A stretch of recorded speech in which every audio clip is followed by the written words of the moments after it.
ধরো একটা কথার কথা কি আছে, কন্টেইনার আছে, এন্ড কন্টেইনারটা খেয়াল করে দেখো এরকম যে এই কন্টেইনারে ধরো PCl5 গ্যাস আছে, সাম্যাবস্থায় PCl3 গ্যাস আছে, Cl2 গ্যাস আছে। মনে আছে তো যে সাম্যাবস্থায় অ্যাকচুয়ালি কখনোই সম্পূর্ণ পরিমাণ বিক্রিয়ক উৎপাদে পরিণত হয়ে যায় না, বা সম্পূর্ণ পরিমাণ উৎপাদ বিক্রিয়কেও পরিণত হয়ে যায় না। যদিও বিক্রিয়া বাইরে থেকে দেখা কি মনে হয় স্টপ আছে, কিন্তু অ্যাকচুয়ালি কি বিক্রিয়া স্টপ থাকে না, কন্টিনিউয়াসলি চলতে থাকে, কন্টিনিউয়াসলি চলতে থাকে। এখন যে জিনিসটা আমরা আসলে করতে চাচ্ছি, Cl2 হবে, সেটা হলো ধরো আমি বলে দিলাম যে সাম্যাবস্থায় যেই টোটাল চাপ দিছে, টোটাল চাপের ধরো 30% চাপ PCl5 দিছে।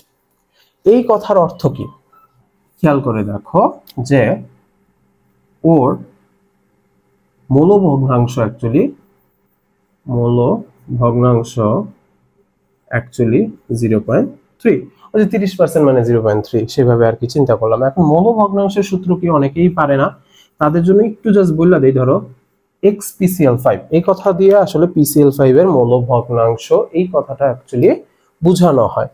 এখন সেই ক্ষেত্রে দেখো, সেই ক্ষেত্রে আমি সূত্রটা একটু লিখি, তোমরা মনে রাখবা যার মৌল ভগ্নাংশ বের করতে হয় তার মোল সংখ্যাটা উপরে দিবা, যার মৌল ভগ্নাংশ বের করতে হয় তার মোল সংখ্যাটা উপরে দিবা, আর নিচে হলো টোটাল মোল সংখ্যাটা দিবা, মানে এদের সবার। ঠিক আছে? আসসালামু আলাইকুম স্টুডেন্টস, যারা কেমিস্ট্রির থিওরি নিয়ে একটু প্যারা খাও তাদের উচিত একটু ম্যাথটা ভালোভাবে প্র্যাকটিস করা। এবং ফার্স্ট পেপারে ম্যাথের একটা বড় অংশ আছে হলো মানে চতুর্থ অধ্যায়ে কেপিকেসির ম্যাথ। তুমি আমি সবাই জানি যে কেপিকেসি দিয়ে নরমালি একটা কিন্তু ম্যাথ আসতেছে। এখন এইটা পারার জন্য তোমার অ্যাকচুয়ালি বেসিক সহ কোনটারে কি বলে, কেন কোনটা ধরতেছি, এগুলো খুব বুঝে বুঝে করা উচিত। আমি জানি অনেকে অনেক প্যারা খায়, সবচেয়ে বড় কেপিকেসিতে প্যারা খায় হলো আলফা নিয়ে। তুমি যদি মুখস্থ টুখস্থ করে কোনোভাবে ধরো কথার কথা প্রথম 2-3 লাইন মিলাও ফেলতে পারো, বিয়োজন মাত্রা আর বিয়োজনের পরিমাণ এটা হলো এত সেই লেভেলের যুদ্ধ লেগে যায়। বা ধরেন কথার কথা যে মানটা দিয়ে দিছে সেটা কি সরাসরি আলফার মান দিয়ে দিছে, কিসের মান দিয়ে দিছে। তো তুমি যদি কেপিকেসির এই ঠান্ডা মাথায় ভিডিওগুলো আস্তে আস্তে দেখো, আমার বিশ্বাস তুমি আস্তে আস্তে বুঝতে পারবা যে আসলে এটা কি দেওয়া আছে, কেন দেওয়া আছে, কিভাবে বের করতে হবে। তো চলো শুরু করি। তার আগে এসএসসির একটা জিনিস নিয়ে আমি একটু বলতে চাই। তোমরা অবশ্যই জানো যে সাম্যাবস্থা জিনিসটা আসলে কি। কোনো একটা বিক্রিয়া যখন শুরু হয় তখন সম্মুখমুখী বিক্রিয়ার হার অনেক বেশি হয়, কারণ হলো বিক্রিয়কের পরিমাণ অনেক বেশি থাকে আর উৎপাদ প্রায় জিরোই থাকে, তাই না? তারপর বিক্রিয়কের পরিমাণ আস্তে আস্তে কমতে থাকে, সম্মুখমুখী বিক্রিয়ার হার কমতে থাকে এবং পশ্চাৎমুখী বিক্রিয়ার হার বাড়তে থাকে, এবং একটা টাইমে এসে সম্মুখমুখী বিক্রিয়ার হার আর পশ্চাৎমুখী বিক্রিয়ার হার সমান হয়ে যায়। তখন আমরা বলি যে রাসায়নিক সাম্যাবস্থা। তো রাসায়নিক সাম্যাবস্থা নরমালি একটা মানুষ দেখলে হয়তো বা বলবে যে আচ্ছা এইখানে তো বিক্রিয়া স্টপ হয়ে আছে, কিন্তু অ্যাকচুয়ালি তো আমরা বুঝি যে না, আসলে ওইখানে বিক্রিয়া স্টপ হয়ে নাই, ওইখানে অ্যাকচুয়ালি একটা নির্দিষ্ট টাইম ফ্রেমে যতটুকু বিক্রিয়ক ভেঙে উৎপাদ হয় ঠিক ততটুকু উৎপাদ আবার বিক্রিয়কে কনভার্টেড হয়ে যায়। দ্যাটস ওয়াই আমরা সেখানে নরমালি ঘনমাত্রার চেঞ্জেসটা পাই না, বাট অ্যাকচুয়ালি তো বিক্রিয়া কন্টিনিউয়াসলি ফ্লো করতে থাকে, তাই না, গতিশীল অবস্থা থাকে। এটা কিন্তু এই যে কথাগুলো বললাম এগুলোও কিন্তু 2 মার্কসে আসে, যে এক্সপ্লেইন যে রাসায়নিক সাম্যাবস্থা একটা গতিশীল অবস্থা। আর ওই যে ব্যাখ্যা করবা যে এই কার্ভটা, চলো এঁকে ফেলি। Best way to is explain করার, কার্ভটা ড্র করে ফেলা। ঘনমাত্রা বাই সময় যদি তুমি চিন্তা করো, বিক্রিয়কের ঘনমাত্রা আস্তে আস্তে কমতে কমতে এরকম হয়ে যায় আর উৎপাদের ঘনমাত্রা আস্তে আস্তে বাড়তে বাড়তে এরকম হয়ে যায়। এই যে দেখো সিচুয়েশনটা, এখানে এসে কারো ঘনমাত্রাই বাড়তেছে বা কমতেছে না, এটা হলো ধরো বিক্রিয়ক আর এটা হলো ধরো উৎপাদ, তখন সেটাকে আমরা বলি সাম্যাবস্থা। আর যদি আমরা বিক্রিয়ার হার বা সময়ের কার্ভ চিন্তা করি, তাহলে সম্মুখমুখী বিক্রিয়ার হার আস্তে আস্তে কমতেছে, পশ্চাৎমুখী বিক্রিয়ার হার আস্তে আস্তে বাড়তেছে। যখন সিচুয়েশনে আইসা এদের বিক্রিয়ার হার কি হয়ে যায়, সমান হয়ে যায়, তখন আমরা সাম্যাবস্থা বলে থাকি। চলো লিখে ফেলো, সম্মুখমুখী আর এটা হলো পশ্চাৎমুখী। এখন খেয়াল করো অনেকেই ছোট ছোট জিনিসগুলো জানো, তুমি একটু ভিডিওটা 2x দিয়ে দেখো, তাহলে হবে কি ছোট ছোট জিনিসগুলো নোট হয়ে যাবে, খগুলো একটু রিকল হয়ে যাবে, একটু নোট করে ফেলো, ঠিক আছে? এটাই সবচেয়ে বেস্ট হয় যে খগুলো নোট করে ফেললে আর তোমার বারবার এগুলো পড়ার কোনো প্যারা লাগবে না। এখন দেখো এই যে বিক্রিয়াটা সাম্যাবস্থায় আছে, এই সাম্যাবস্থায় আমি কোনো একটা বিক্রিয়ার জন্য কেপিকেসি ডিফাইন করি। আগে সাম্যাবস্থা জিনিসটা কি একটু আমি যদি বলি বা সাম্য ধ্রুবকটা যদি কোনো একটা বিক্রিয়ার জন্য লিখি, ধরো PCl5 ফসফরাস পেন্টাক্লোরাইড, সবচেয়ে সহজ বিক্রিয়া একটা দিয়ে শুরু করতেছি। ছোটবেলায় শিখছো এটা বিয়োজন করলে PCl3 আর ক্লোরিন গ্যাস উৎপন্ন হয়। এইটার জন্য সাম্য ধ্রুবক হবে কি কে, তাহলে কে ইজ ইকাল টু, খেয়াল করে দেখো সবসময় উপরে কি উৎপাদের পরিমাণ ডিভাইডেড বাই নিচে কি বিক্রিয়কের পরিমাণ লিখে থাকি, তাই না? এই হলো বিক্রিয়া। এখন এই বিক্রিয়াটার হলো গিয়ে একটা দিলাম, এখন এইটা যদি উল্টায় লিখতাম, ধরো এই বিক্রিয়াটা সাম্য ধ্রুবক K1, এখন যদি আমি উল্টে এরকম একটা বিক্রিয়া লিখি যে PCl3 Cl2 বিক্রিয়া করে PCl5 উৎপন্ন করছে, তাহলে ধরো এটা সাম্য ধ্রুবককে K2 দ্বারা প্রকাশ করলাম, তাহলে এইবার উৎপাদকে, এবার উৎপাদ হলো PCl5 আর বিক্রিয়ককে PCl3 আর হলো Cl2। এখন দেখো তো এইটা যদি 1 নং বিক্রিয়া দেই আর এইটা যদি 2 নং বিক্রিয়া দেই, এই দুইটা বিক্রিয়ায় সাম্য ধ্রুবকের যদি সম্পর্ক বের করতে পারি, একদম ইজিলি তুমি বুঝতে পারতেছো যে K1 সমান হলো 1/K2। একদম ইজি না? একদম ইজি। এখন খেয়াল করে দেখো, যদি একটু আমি কাহিনী করি, কাহিনীটা কি করবেন যে আমি যদি এই বিক্রিয়াটায় ধরো এখানে একটু পাওয়ার টাওয়ার হাফ করে দিই, তাহলে তোমরা তো জানো যে এইটা মোল সংখ্যায় থাকে সেগুলো এখানে কি পাওয়ার হিসাবে চলে আসে, তাহলে এখানেও কি হাফ হাফ দিতে হবে। তখন তো আর এই দুটো বিক্রিয়ার মধ্যে রিলেশন K1 সমান 1/K2 তুমি লিখতে পারবা না।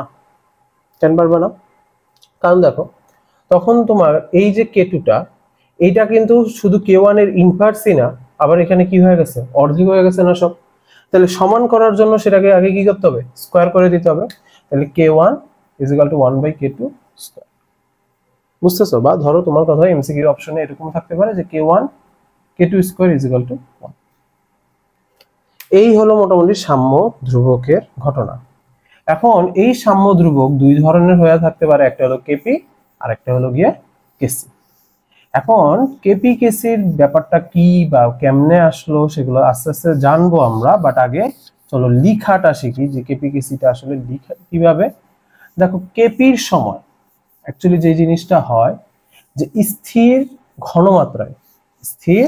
ঘনমাত্রায় আংশিক চাপে সাম্য ধ্রুবক, আর কেসির সময় হয় হলো স্থির চাপে মোলার ঘনমাত্রায় সাম্য ধ্রুবক। তো আমরা ওই যেই জিনিসটা স্থির থাকে নরমালি সেটা না আসলে বলি না, এই জন্য শর্টে আসলে আমরা বলি যে যখন আমরা বলি কেপি, যখন আমরা কি বলি কেপি বলি, তখন হলো আমরা আংশিক চাপে সাম্য ধ্রুবক বলে থাকি, সাম্য ধ্রুবক বলে থাকি।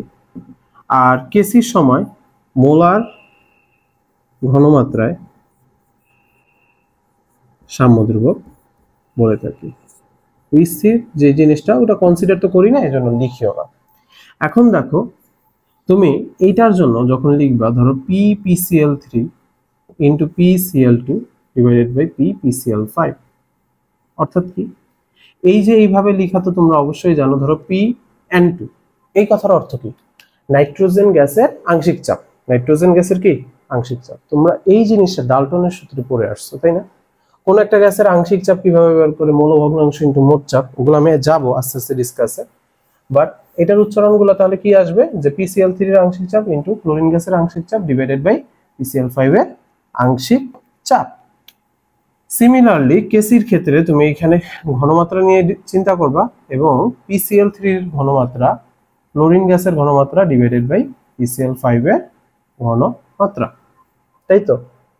এখন দেখো কোনো একটা বিক্রিয়ায় কেপি কেসির মাঝে একটা রিলেশন থাকে, এই রিলেশনটা কিভাবে এস্টাবলিশ হয় এটা আমি এই প্রথম ভিডিওতে হয়তোবা বলবো না, আস্তে আস্তে তুমি আমার সাথে আগাতে থাকবে এবং এটা জেনে যাবে, ঠিক আছে? এবং এই রিলেশনটা জানার জন্য যে আদর্শ গ্যাসের একটা ইকুয়েশন আছে না, PV = nRT, কিন্তু এটা জানো যে যে সকল গ্যাস বয়েল চার্লস অ্যাভোগাড্রো সূত্র মেনে চলে তাদেরকে আদর্শ গ্যাস বলা হয় এবং এটা পিভি এনএফটি সূত্র মেনে চলে। এটা জানতে হবে, এরকম বেসিক ফান্ডামেন্টাল দিয়ে আমরা একটা সূত্র ডেভেলপ করতে পারবো, সেটা হলো KP is equal to KC into RT del to the power n. KP কেসির পরিচয় তো বললাম যে আংশিক চাপে সাম্য ধ্রুবক, মোলার ঘনমাত্রায় সাম্য ধ্রুবক, আর কি মোলার গ্যাস ধ্রুবক, এর মান কত 8.314। আবার 0.082 আছে স্যার, লাগে প্যাচ এইখানে, যার কোনটা নিয়ে অঙ্ক করবো? শোনো, প্যাচ লাগার কিচ্ছু নাই, সহজ কথা বলি। আমরা ডে টু ডে লাইফে কি ইউজ করি?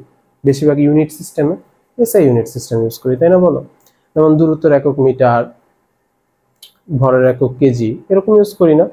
তো কখনো যদি দেখো চাপের এককটা হলো প্যাসকেল অথবা নিউটন মিটার ইনভার্স টুতে দেওয়া আছে, বা আয়তনের এককটা মিটার কিউবে দেওয়া আছে, তখন তুমি আর এর মানটা 8.314 joule mole inverse 1 kelvin inverse 1 use করবা। অন দা আদার হ্যান্ড, তুমি যদি দেখো চাপের এককটা কিসে দেওয়া আছে, এটিএম এ দেওয়া আছে এবং আয়তনের এককটা লিটারে দেওয়া আছে, তখন তুমি মোলার গ্যাস ধ্রুবকের মান 0.082 litre atmosphere mole inverse 1 kelvin inverse 1 use করবা। আশা করি এটা নিয়ে আর কোনো কনফিউশন হবে না। তো তাপমাত্রা এটা জানো। আরেকটা কথা আমি বলে দিই, যদি প্রশ্নে 100% ভাবে ক্লিয়ারলি তুমি বুঝতে না পারো যে এখানে কি স্যার মানে তোমাকে চাপও দিয়ে দেই নাই, আয়তনও দিয়ে দেই নাই, একদম তুমি শিওর, তাহলে তুমি এই অধ্যায়ে আর এর মান ইউজুয়ালি 0.082 ধরেই করবা। কারণ ইউজুয়ালি আমাদের এই ক্যালকুলেশনগুলো করার ক্ষেত্রে আমরা এই লিটার অ্যাটমসফিয়ার ইউনিটেই চিন্তা করে থাকি, এই জন্য বলে দিলাম। আর ডেলেনটা কি? ওই যে লাসেতালের নীতিতেও তুমি ডেলেন বের করছিলে, সেখানে কি উৎপাদের মোল সংখ্যা মাইনাস বিক্রিয়কের মোল সংখ্যা, অবভিয়াসলি। তাহলে চলো একটু ফর্মুলাটা লিখে ফেলি। উৎপাদের মোল সংখ্যা মাইনাস বিক্রিয়কের মোল সংখ্যা, তাই তো? এখন খেয়াল করে দেখো এই বিক্রিয়ার জন্য ডেলেনের মানটা কত হবে, চলো চিন্তা করি। 1 কত হয় 2, আর বিক্রিয়ক কয় মোল আছে 1 মোল, তাহলে 2 বিয়োগ 1 কত হয় 1। তাহলে দেখো এই বিক্রিয়ার জন্য কেপি কেসি রিলেশনটা কি দাঁড়াচ্ছে, KP is equal to KC into কত আরটি, এটা হয়ে যাচ্ছে। এখন এমসিকিউ অপশনে এটা না থেকে খেয়াল করে দেখো এটাও থাকতে পারে, KC is equal to KP divided by RT. আমি জানি যদিও হয়তোবা অনেকের এই বেসিক গুলা নাই, কিন্তু খেয়াল করে দেখো এই লাইনটা দেখা তুমি অ্যাটলিস্ট এইটা বলতে পারো না যে এই বিক্রিয়ার জন্য স্যার অবশ্যই কেপির মানটা কেসি থেকে কি হবে, বড় হবে। কেপির মানটা কেসি থেকে কি হবে, বড় হবে। তার মানে একটা জিনিস তুমি এখানেও বলতে পারো যে ডেলেনের মান অর্থাৎ মোল সংখ্যার পরিবর্তন যদি 0 থেকে কি হয়, বড় হয়, 0 থেকে কি হয়, বড় হয়, তাহলে ওই বিক্রিয়াগুলোর জন্য কেপির মান কেসি থেকে কি হবে, বড় হবে। এইটা যদি বিক্রিয়াটা রিভার্স করে দেই বলতে আমি কি বুঝাইতে চাইতেছি, ধরো বিক্রিয়াটা জাস্ট আমি চেঞ্জ করে, ধরো এখানে PCl3 Cl2 বিক্রিয়া করে যদি PCl5 উৎপন্ন হয়, সেই ক্ষেত্রে ডেলেনের মান কত আসছে, দেখো উৎপাদ কয় মোল, 1 মোল, বিক্রিয়ক 1 আর 1 2, তাহলে 1 - 2 তার মানে কত -1। তাহলে সেই ক্ষেত্রে দেখো Kp = কি আসছে, Kc RT del to the power -1, মানে নিচে চলে যাবে, Kc বাই RT আসছে, Kp সমান। তাহলে এই বিক্রিয়ার জন্য ইউজুয়ালি কি হয়ে যাবে, কেসি কে একটা জিনিস দ্বারা ভাগ করার পর কেপি পাচ্ছি, তার মানে এই বিক্রিয়ার জন্য অবশ্যই কেসি এর মান বড় হবে। তার মানে দেখো ডেলেনের মান যদি 0 থেকে কি হয়, ছোট হয়, 0 থেকে কি হয়, ছোট হয়, তাহলে সেই সকল বিক্রিয়াতে কিন্তু কেসি বড় হয়ে থাকে। বোঝা গেছে এতটুকু? এরপর আমি একটু একক নিয়ে যাব, যদিও অনেক স্যারের বইয়ে এই জিনিসটা একটু কনফিউশন আছে, কিন্তু আমার মনে হয় সঞ্জিত স্যারের বইয়ে এই জিনিসটা খুব পারফেক্টলি লেখা আছে যে কেপিকেসি ইউনিট সিস্টেমটা কি হবে। সহজভাবে বলি, ঘনমাত্রার একক কি, মোল পার লিটার। আংশিক চাপ বা চাপের একক কি, এটিএম। চাপের একক প্যাসকেলও হয় আমি জানি, কিন্তু নর্মালি ওই যে বললাম এই অধ্যায়ে আমরা ইউনিট সিস্টেমে এটিএম বা লিটার নিয়েই চিন্তা করে থাকি। সেই ক্ষেত্রে খেয়াল করে দেখো, ধরো কোনো একটা বিক্রিয়ার জন্য যদি আমাদের জিজ্ঞাসা করে যে কেসির ইউনিটটা কি হবে, তুমি জাস্ট সহজ কথা ঘনমাত্রার এককটা লিখবা মোল পার লিটার, আর পাওয়ারের জায়গায় del to the power n দিয়ে দিবা। তাহলে খেয়াল করে দেখো এই বিক্রিয়ার জন্য, এই বিক্রিয়া বলতে কোনটা বুঝাচ্ছেন স্যার, PCl5 বিয়োজন হয়ে যায় PCl3 আর Cl2 হচ্ছে, এই বিক্রিয়ার জন্য যদি কেসির ইউনিট জিজ্ঞাসা করে তাহলে mole per litre del to the power n, del n এর মান কত 1, তার মানে এই বিক্রিয়ার জন্য কেসি এর ইউনিট হবে মোল পার লিটারই।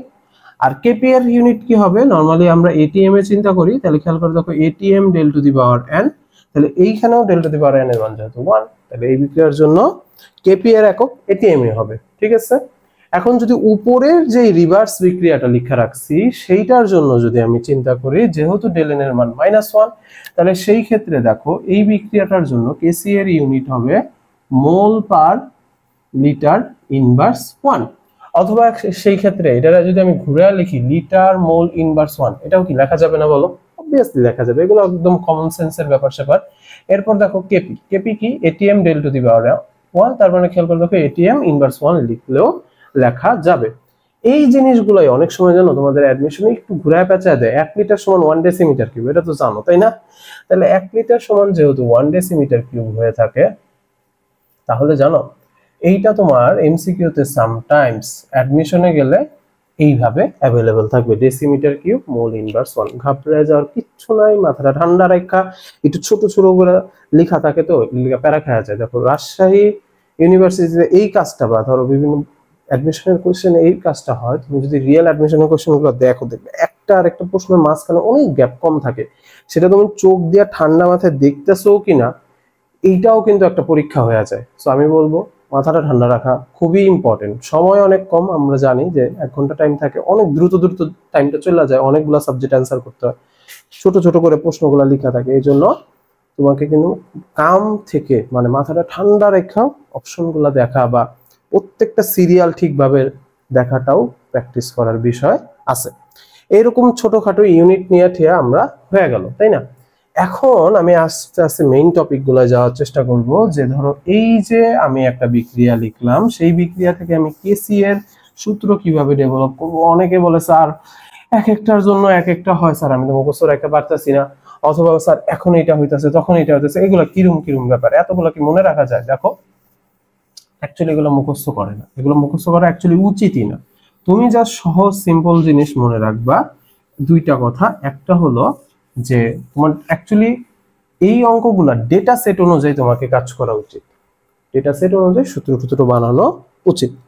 ডেটা সেট বলতে কি বুঝাচ্ছেন আমি একটু পরেই বুঝাই দিব তোমাদের, কোনো প্যারা নাই। কিন্তু প্রথমে চলো আমার সাথে একটা ডেভেলপ করো, তারপরটা আমি তোমাদের ডেভেলপ করতে দিব, করতে দিলে তখন তোমরা ওইটা ডেভেলপ করে ফেলো, আস্তে আস্তে প্র্যাকটিস করলেই হয়ে যাবে। ঠিক আছে, এখন দেখো ধরো একটু আগে যে আমি এখানে কার্ভ বা গ্রাফটা আঁকছিলাম, তো ওই অনুযায়ী দেখো প্রথমে হলো প্রারম্ভিক মোল সংখ্যা। প্রারম্ভিক মোল সংখ্যা, প্রারম্ভিক কথার অর্থ অবশ্যই তোমরা বুঝো যে প্রথমে যতটুকু ছিল, বা প্রারম্ভিক না লেখা কিছু স্যারের বইয়ে এই জিনিসটা প্রাথমিক মোল সংখ্যা দিয়েও লেখা থাকতে পারে, একই তো কথা তাই না? তাহলে দেখো প্রথমে PCl5 এর এই দেখো এইটার সামনে যে জিনিসটা থাকবে আল্লাহর নামে সেটা বসায় দিলা, 1 আছে 1 বসায় দিলা, তাহলে সেই ক্ষেত্রে প্রাথমিক মোল সংখ্যা 1। আর উৎপাদ কি শুরুতে থাকে বলো? এই যে এখানে একটা কার্ভ আঁকছিলাম একদম ক্লাসের শুরুতে, সেই কার্ভটা কিরকম ছিল? এরকম আর এরকম, তাই না? আচ্ছা একটু ইয়া হয়েছে আর কি, যাই হোক প্যারা নাই। তো দেখো শুরুতে তো কি উৎপাদের পরিমাণ প্রায় 0 দিকে বা 0 থাকে, আর বিক্রিয়কের পরিমাণ অনেক বেশি থাকে, তাহলে সেই হিসাবে উৎপাদগুলো 0 0 দিয়ে দিলাম। ঠিক আছে, এখন একটা বিষয় আমি ক্লিয়ার করতে চাই। এখানে দুইটা ওয়ার্ড আছে, একটা হলো বিয়োজনের মাত্রা আর একটা হলো বিয়োজনের পরিমাণ। এই জিনিসটা নিয়ে আমাদের সত্যি কথা এত বেশি প্যারা খায় বলা পাইন, এইটা আসলে আমি ক্লিয়ার করার জন্য মূলত এই ভিডিওটা বানাইতেছি, যেন তোমাদের এই রকম আর সমস্যা না হয়। ঠিক আছে, আমি আস্তে আস্তে করায় ফেলবো, সাথে থাকলে তুমি এরকম ছোটখাটো জিনিসের আর কোনো প্যারা খাবা না। তাহলে দেখো তারপর হলো সাম্যাবস্থায় মোল সংখ্যা, সাম্যাবস্থায় মোল সংখ্যা।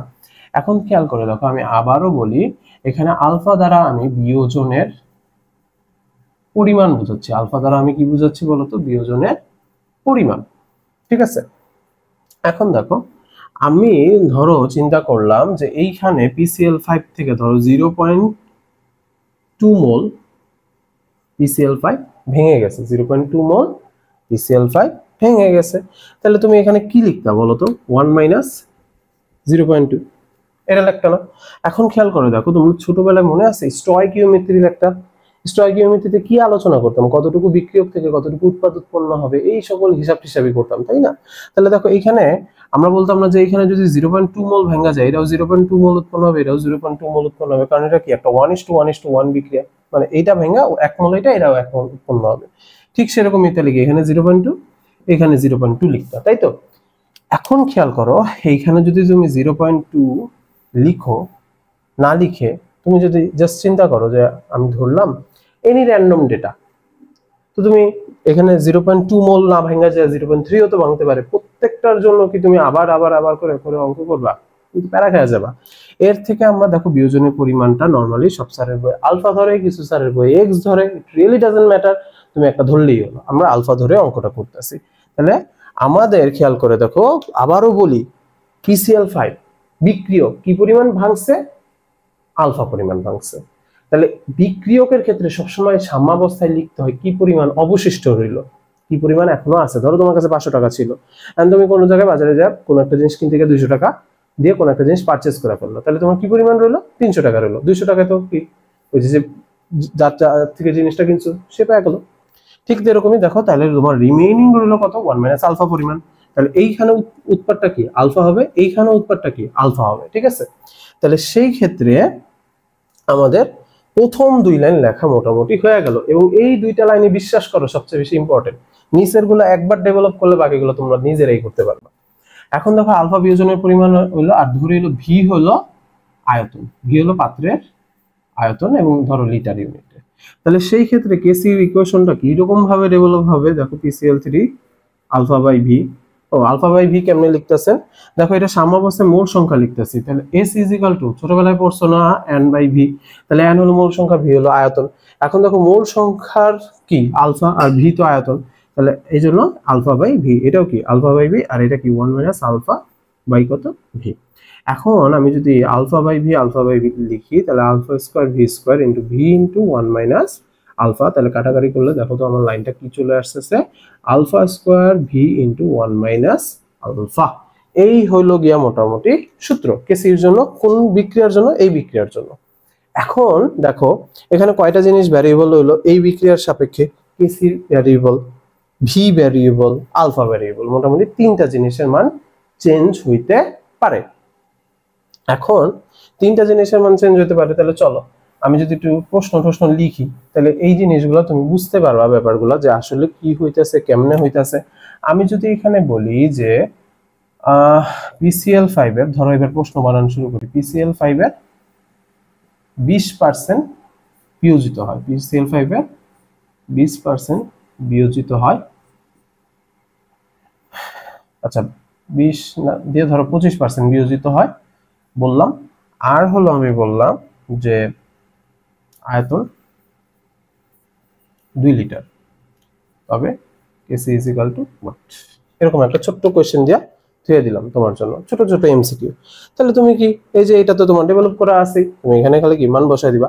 25% বিয়োজিত হয় মানে কি? ধরো ছিল কয় মোল? PCl5 1 মোল, 1 মোলের 25%, তাহলে 1 × 25 / 100, তাহলে আলফার মান কত? আবারও বুঝাই, কত মোল ছিল? প্রাথমিক অবস্থায় 1 মোল ছিল, তাহলে 1 × 25 / 100, তাহলে কত? 0.25 মোল। তাহলে এই যে আলফা, এটার মান আসলো 0.25 মোল। বুঝতে পারছো?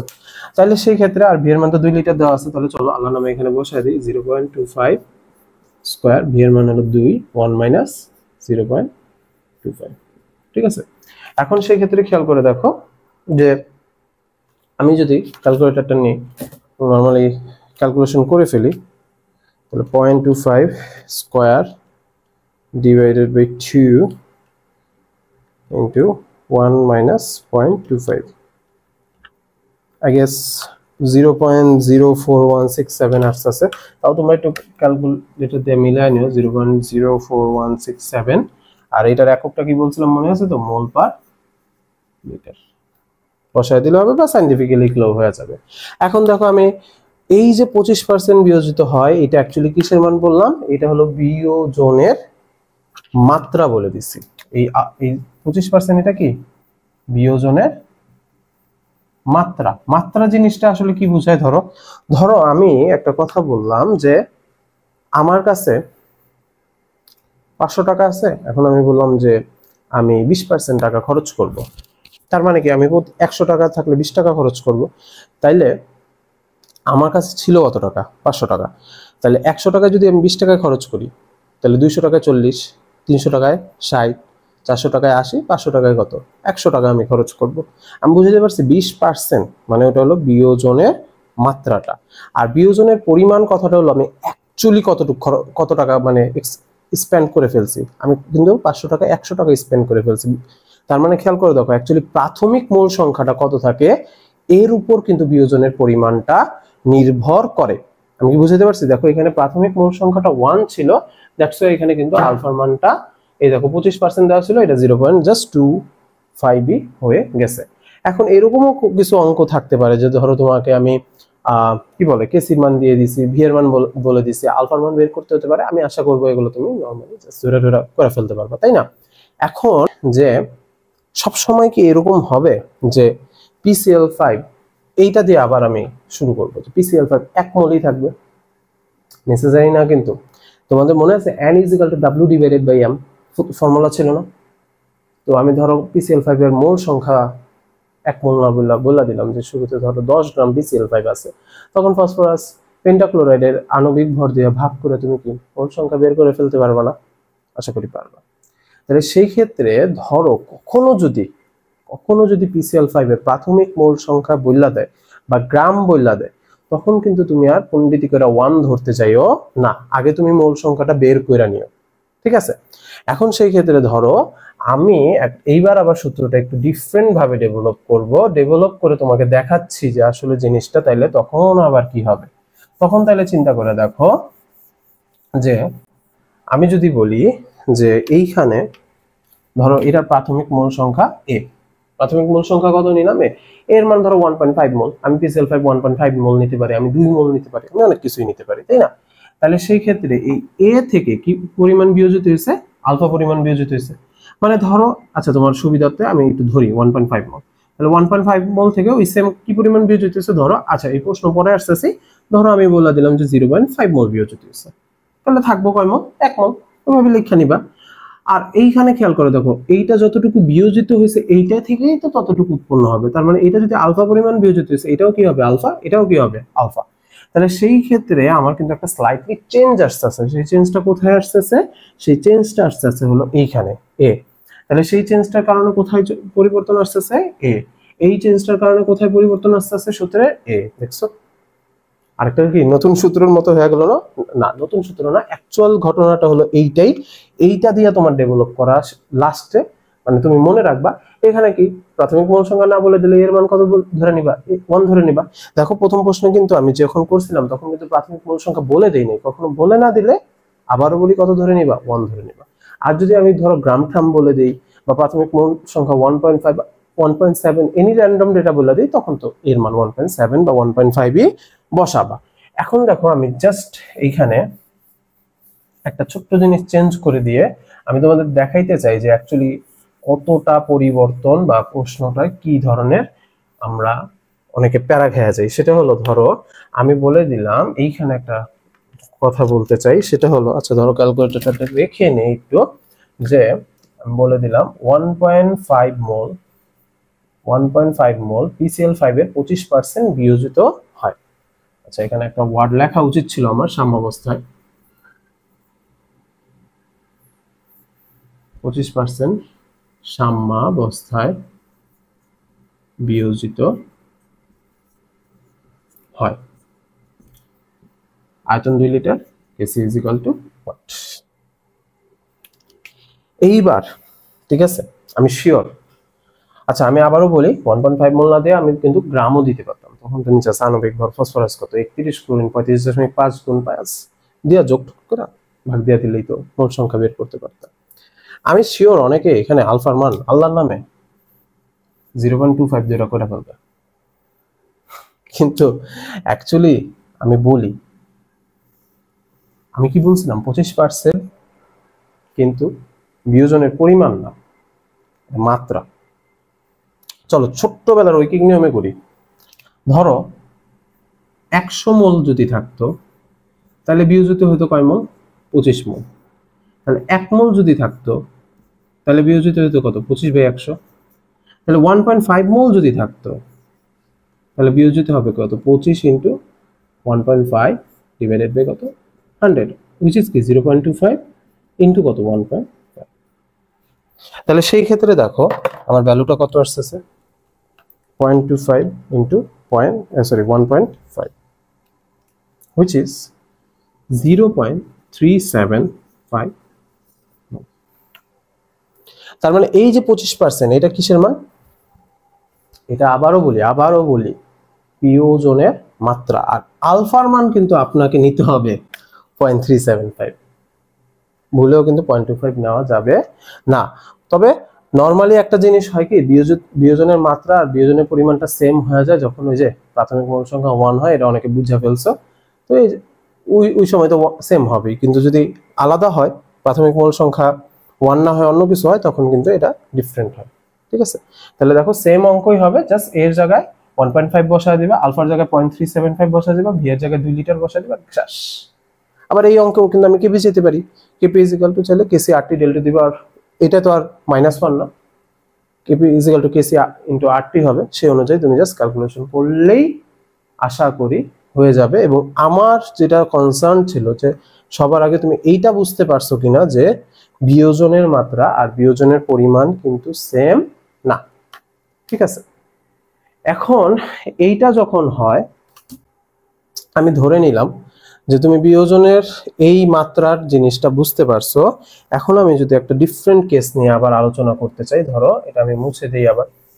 ঠিক আছে, আমি এবার আরেকটা ডিফারেন্ট কেস নিয়ে আলোচনা করতে চাই এবং তুমি এখানে ক্যালকুলেশন করে অ্যানসারটা লিখে ফেলবা। হ্যাঁ, আমরা ছোট ছোট অঙ্ক দিয়ে শুরু করছি, আমি জানি অনেকে বলতেছে স্যার কি সহজ সহজ প্রবলেম করাইতেছেন, একটু কঠিন প্রবলেম করান। আমি শোনো, সবার জন্য ভিডিও তো আগে সহজগুলা করে আস্তে আস্তে জটিলগুলায় চলে যাব। এইবার জিনিসটা বুঝার আগে আমি অ্যাকচুয়ালি চাই যে আমরা একটা ছোট্ট একটা টার্ম বুঝি, সেটা হলো ধরো এখানে 3 জন আছে, ধরো আমি আছি, ঠিক আছে, এক্স একজন আছে, ওয়াই একজন আছে, আমরা 3 জন মিল্লা ধরো কোনো একটা জায়গায়, ঠিক আছে, 5 এটিএম চাপ প্রয়োগ করতেছি, একটা দেওয়াল আছে, আমরা 5 এটিএম চাপ প্রয়োগ করতেছি। এখন আচ্ছা ধরো 3 জন না দিয়ে 2 জনই চিন্তা করি, আমি আছে আর এক্স আছে। এখন ধরো আমি 2 একক চাপ প্রয়োগ করব, ও হলো এক 2/1 অনুপাতে চাপ প্রয়োগ করব। তাহলে সেইখানে 5 এটিএম এর আমি কি অবশ্যই বেশি অংশ চাপ প্রয়োগ করছি, আর ও কি একটু কম চাপ প্রয়োগ করছে। তাহলে সেই ক্ষেত্রে খেয়াল করে দেখো এই 5 এটিএম মোট চাপের মধ্যে আমি কতটুকু চাপ অনুভব প্রয়োগ করছি সেটা যদি বের করতে চাই, ধরো এই যে রিফাত কর্তৃক প্রয়োগকৃত চাপ, তাহলে সেক্ষেত্রে 2 ডিভাইডেড বাই 2 আর 1 যোগ করলে কত 3 ইন্টু কত 5। তাহলে খেয়াল করে দেখো 5 গুণ 10/3 এত এটিএম চাপ কিন্তু আসছে। আর এক্স কর্তৃক কি পরিমাণ হয়েছে টোটালটা থেকে এটা বিয়োগ করলেও হবে, অথবা কি 1/3 ইন্টু 5 এইভাবেও কিন্তু বের করা যায়। এগুলো তোমরা নর্মালি বেসিক জিনিস জানো। এই টপিকটা আমি কেন বলতাছি, এটা অনেকেই হয়তো বা ধরে ফেলছো যে এটা কিন্তু মৌল ভগ্নাংশের একটা টপিক, তাই না বলো?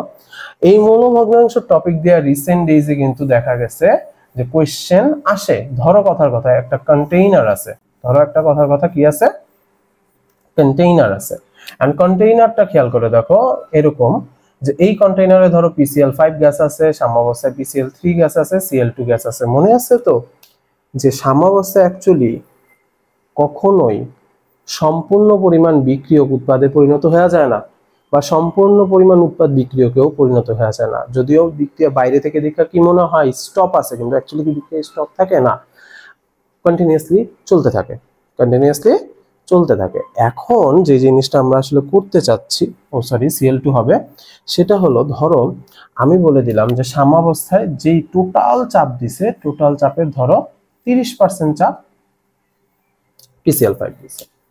এই কথার অর্থ কি খেয়াল করে দেখো যে ওর মৌল ভগ্নাংশ অ্যাকচুয়ালি 0.3, ওই যে 30% মানে 0.3, সেভাবে আর কি চিন্তা করলাম। এখন মৌল ভগ্নাংশের সূত্র কি অনেকেই পারে না, তাদের জন্য একটু জাস্ট বললা দেই, ধরো x PCl5, এই কথা দিয়ে আসলে PCl5 এর মৌল ভগ্নাংশ এই কথাটা অ্যাকচুয়ালি বোঝানো হয়। এখন সেই ক্ষেত্রে দেখো, সেই ক্ষেত্রে আমি সূত্রটা একটু লিখি, তোমরা মনে রাখবা যার মৌলভগ্নাংশ বের করতে হয় তার মৌল সংখ্যাটা উপরে দিবা, যার মৌলভগ্নাংশ বের করতে হয় তার মৌল সংখ্যাটা উপরে দিবা, আর নিচে হলো টোটাল মৌল সংখ্যাটা দিবা, মানে এদের সবার। ঠিক আছে, তাইলে মোটামুটি খেলা হয়ে যাবে, তাহলে মৌলভগ্নাংশ তোমরা বাইর করে ফেলতে পারবা। এইবার দেখো, আশা করি এই জায়গাটা বুঝিয়ে ফেলছো। মোট মৌল সংখ্যা বলতে আমি কি বুঝাইতেছি, যেহেতু এখানে তিনটা গ্যাস, PCl5 এর মৌল সংখ্যা, PCl3 এর মৌল সংখ্যা, ক্লোরিন গ্যাসের মৌল সংখ্যা, তাই তো। এখন চলো আমি আবার কোশ্চেনটা লিখি, তাহলে মনে হয় সুবিধা হয় সবার জন্য, এবং সেই ক্ষেত্রে আমরা আস্তে আস্তে করতে পারবো। ঠিক আছে,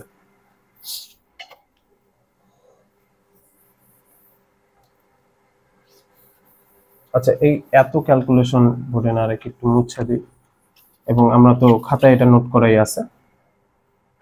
সেটা হলো কি কি আসছিল, alpha square V 1 minus alpha. তো আমি ধরো কোশ্চেনটা এরকম দিলাম যে PCl5 এর সাম্যাবস্থায়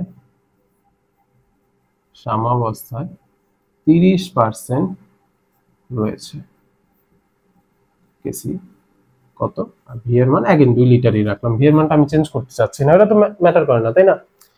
এখন সেই ক্ষেত্রে খেয়াল করো কি হবে। তো এখানে প্রাথমিক মোল সংখ্যা কি দেওয়া আছে, কি ধরবা, 1 ধরবা, 0 ধরবা, 0 ধরবা, তাহলে এখানে কি 1 মাইনাস আলফা আলফা আলফা। তাহলে সেই ক্ষেত্রে সব মনে আছে না, একদম প্রথমেই তো এটা বুঝাই শুরু করছিলাম যে alpha square V divided by 1 minus alpha আসবে। এবার আলফার মান কত আমাকে বলো।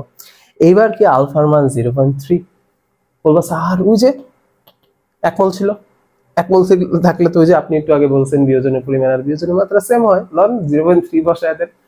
না, এইবার কিন্তু 0.3 না, এইবার কিন্তু আমি কি বলছি 30% বিয়োজিত হয় এমন কিন্তু কোনো কথা বলি নাই। আমি বলছি কি PCl5 এর সাম্যাবস্থায় 30% রয়েছে। এর মানে কি, সাম্যাবস্থায় ধরো একটা গ্যাস সিলিন্ডার যদি তুমি চিন্তা করো, সেই সিলিন্ডারে ও কিছু আছে, ও কিছু আছে, ও কিছু আছে, তিনজন মিল্লা টোটাল আছে ধরো 100%, এন্ড টোটালে 30% আছে PCl5। তাহলে খেয়াল করে দেখো, আমরা যদি মোট মোল সংখ্যাটা একটু বের করি, কি মোট মোল সংখ্যা এটা কত আসছে, দেখো PCl5 আছে 1 মাইনাস আলফা, PCl3 আছে কি আলফা, আর Cl2 কত আছে আলফা, তাহলে কাটাকাটি করলে 1 প্লাস আলফা, এটাই তো মোট মোল সংখ্যা, বা আমি একটু আগে যে লিখছিলাম অ্যান্টি টোটাল মোল সংখ্যা, তাই তো। এখন এই ভ্যালুটা আসলে কিসের ভ্যালু, এই ভ্যালুটা একটু আগেও বলছি আমি XPCl5 এর ভ্যালু, অর্থাৎ PCl5 এর মৌল ভগ্নাংশের ভ্যালু, বুঝছো। আর 30% মানে তো 0.3, ওটা তো আমি লিখবার সাহস করতেই পারি, তাই না, দুঃসাহস বা সাহস যেমন। এখন দেখো সেই ক্ষেত্রে আমি কি NPCl5 divided by n total লিখবো সমান কত 0.3। সেইখান থেকে দেখো NPCl5 কত, PCl5 এর হলো মৌল সংখ্যা 1 মাইনাস আলফা, আর মোট মৌল সংখ্যা কত 1 প্লাস আলফা ইজিক্যাল টু কত 0.3। এইখান থেকে বাবা তুমি ক্যালকুলেশন করে তোমাকে কি বের করতে হবে, আলফার মানটা বাইর করে নিয়ে আসতে হইবে, সেই টাইম না তুমি এখানে বসাই দিবা, আর ভি এর মান তো 2 লিটার। বুঝতেছো কথা, কোনো কনফিউশন থাকলে বলতে হবে, ঠিক আছে, কনফিউশন থাকলে বলতে হবে। এই রকম জড়তা দুর্বলতা নিয়ে কিন্তু তুমি এইচএসসি তে বসলে তুমি প্যারা খাওয়া যাবা, ঠিক আছে, আর অ্যাডমিশন তো দূর কি বাত হয়। তাহলে সেই ক্ষেত্রে নরমাল চলো আমরা একটু ক্যালকুলেশন করে ফেলি। এটা তো আর কোনো কঠিন ক্যালকুলেশন না স্যার, 1 মাইনাস আলফা এটা গুণ হলে কত 0.3, একবার করে দিই কি বলো, কিন্তু 0.3 আলফা, মানে এটা দিয়ে এই দুটো গুণ করে দিলাম। এখন মাইনাস আলফা বসে গেলে প্লাস আলফা হয়ে যাবে, আর এটা এবার আসলে মাইনাস হয়ে যাবে, তাহলে 1 মাইনাস 0.3 মনে হয় 0.7 হয়, আর এটা 1.3 আলফা হইতাছে, তাহলে alpha is equal to 0.7 divided by 1 minus 1.3। I guess I am correct. দেখো তো কোনো ক্যালকুলেশন ভুল ঠেলা দিও। তো সেই ক্ষেত্রে এটা এবার শেষে মাইনাস হচ্ছে, ওইটা এবার যা প্লাস হচ্ছে, হ্যাঁ ঠিক আছে আই গেস। তাহলে 0.7 divided by 1.3 which is 7/13 which can be written as 0.538। তার মানে তুমি আলফার জায়গায় 0.538 বসাবা। আমি কি বুঝাতে পারতেছি, এইভাবে করে করতে হয়, এইভাবে করে আস্তে আস্তে শিখে শিখে আগাও।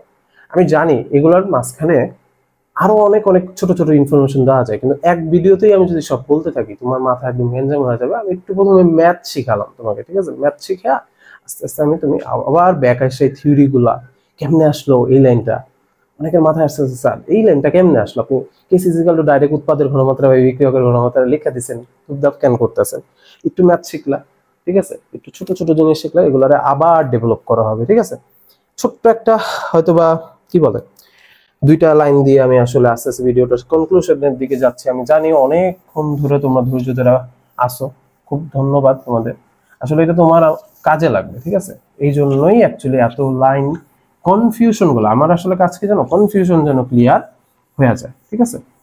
এখন আমি চাই যে দেখো একটা রিভার্স অঙ্ক দিব। ধরো আমি কোনো একটা বিক্রিয়ার জন্য ধরো কেসি এর মান দিয়ে দিছি 4.5 × 10⁻³ এটা দিয়ে দিছি। এখন আমি যদি তোমাকে বলি যে এই PCl5 এর বিক্রিয়া, আমি আজকে এটার প্রতি কেন লাগছে, এই এক বিক্রিয়া দিয়ে তুমি যদি ভালো করে বুঝো বাকিগুলো তুমি আস্তে আস্তে ডেভেলপ করে ফেলতে পারবা। PCl3Cl2 এই বিক্রিয়ায় কেসি এর মানে এটা দিয়ে দিছি, তাপমাত্রা ধরো 25°C, এটাও দিয়ে দিছি, দিয়ে বলছি যে উক্ত বিক্রিয়া আয়তনও দিয়ে দিছি V = 2 লিটার, একই রাখলাম। এবং PCl5 এর প্রাথমিক মোল সংখ্যা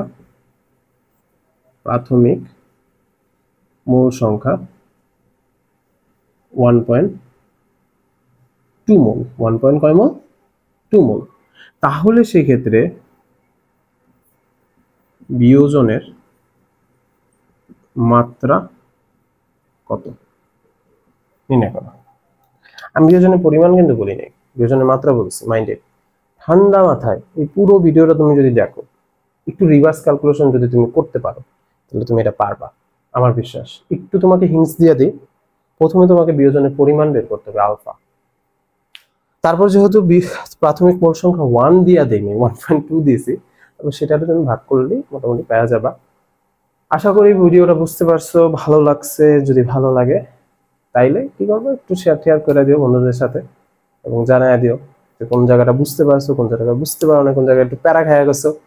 প্যারা খেয়ে গেলে আমরা ওই জায়গাটা আরেকটু ইমপ্রুভ করে তোমাকে বা ওই জায়গাটা বুঝাই দেওয়ার চেষ্টা করব, এবং আশা করি কনফিউশন গুলো এক ভিডিওতে তুমি ঠান্ডা মাথায় ক্লিয়ার হয়েছে।